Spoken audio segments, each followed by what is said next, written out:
Sandi mama, ngiyakutanda hey madhodha. Azichiramba kusakara uri bhutsi yechikumba. Avanaka, uyachika, satarelo aloka ma-streets my friend. Kuloka kutora makibho anokanda kuseri uko. Vakabata ma-streets Sandra Ndebele. So chikitika pana ezimdanso as usual, they won't disappoint. I think my machiteta tuwane inonzi Sandra Ndebele Redeem.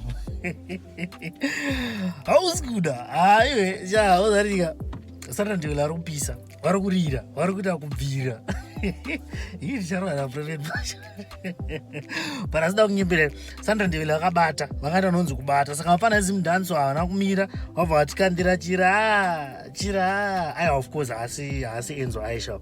So da kuti unzwe kasong kacho kambichana chiri katswibidi kacho kari pachannel yaShort Yamayaro. You can go and subscribe and also moisa ma notifications kutira kuti paichakanda ubozita ngeri kunzi ichauya here kana kuti chiya. I'm not sure, but the song is out. Inzonzi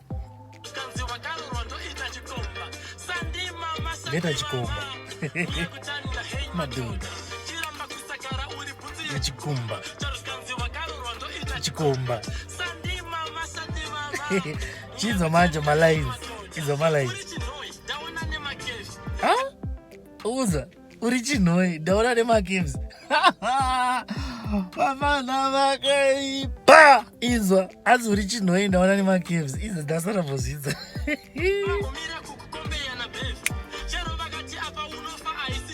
chero akafa chero zvikati ndofa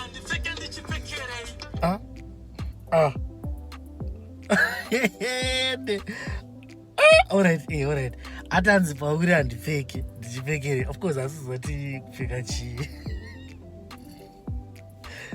asizava kuti chii chikutara kupfeka pamwe utara kupfeka masocks